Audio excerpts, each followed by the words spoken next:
Donc il est créé en 2021 dans un contexte mondial marqué par l'essor des technologies numériques.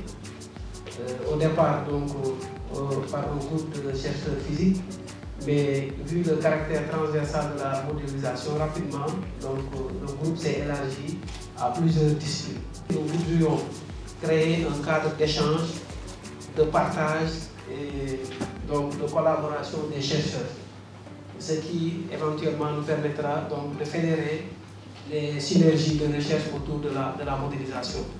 Et je pense que pour cette deuxième édition de la conférence, l'engouement que nous avons donc, autour de la solution des abstracts nous donne satisfaction totale donc, de ce qu'on s'était fixé donc, au départ.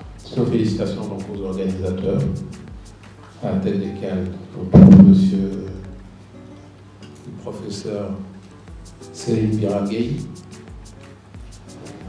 qui a pris ce groupe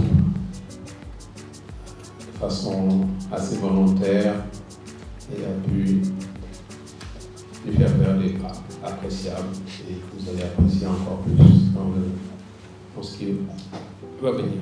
Le thème de ces journées, c'est la modélisation, solutions pour le développement scientifique et économique. Nous sommes dans un pays où vraiment ces deux thématiques, développement scientifique et économique, sont d'importance capitale.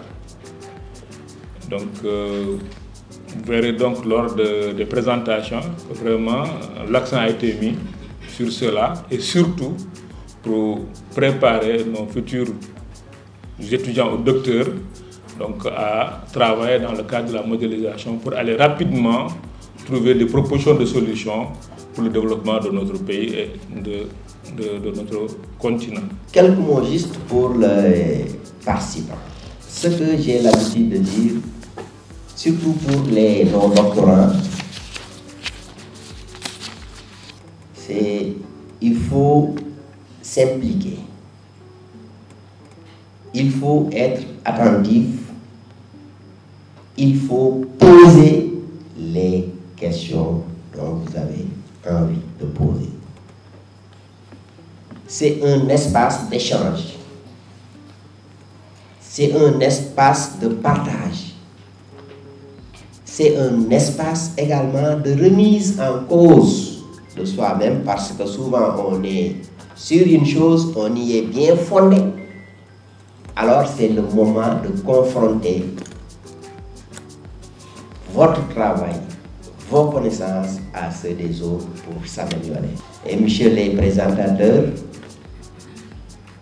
un mot à votre endroit. Ne soyez pas trop scientifique. Ne soyez pas trop génie. Expliquez les choses à la manière de l'instituteur qui vient faire son premier cours avec ses petits-enfants du préscolaire. Et je pense que si on combine ces deux attitudes, tout ce que nous attendons de ces journées, de cette conférence, de ces 2 jours, vont se réaliser pour le bénéfice de tout le monde et c'est ce que nous cherchons. Bon, la modélisation, c'est une abstraction pratiquement d'une réalité, d'un phénomène physique existant.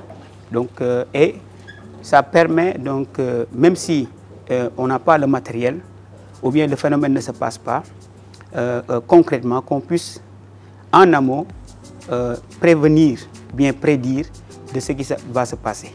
Donc ça permet également d'analyser. Je donne un exemple, le cas des inondations. Bon, il ne faut pas attendre les inondations pour trouver des solutions. Il faut travailler en amont, faire des schémas, modéliser, donc disons simuler les inondations pour éventuellement trouver des mesures idoines donc pour lutter contre. La modélisation est un outil d'aide à la décision. Donc nous mettons les résultats, nous les présentons aux autorités parce que des différents travaux touche plusieurs domaines. L'agriculture, la sécurité alimentaire, l'hydraulique, la géologie, la physique fondamentale, la médecine, même les pandémies comme ce qu'on a vécu en période de Covid pourraient être étudiées et donc les décideurs pourront s'adresser aux différentes équipes qui travaillent sur ce domaine. Donc vous savez, et au Sénégal, il y a plusieurs cours d'eau. Il y a plusieurs cours d'eau, par exemple le bassin de l'Anambé. Donc on a des modèles, donc les équipes par exemple du professeur Soussou Sambo à Dakar ou bien des équipes à Ziguinchor travaillent sur ces thèmes-là.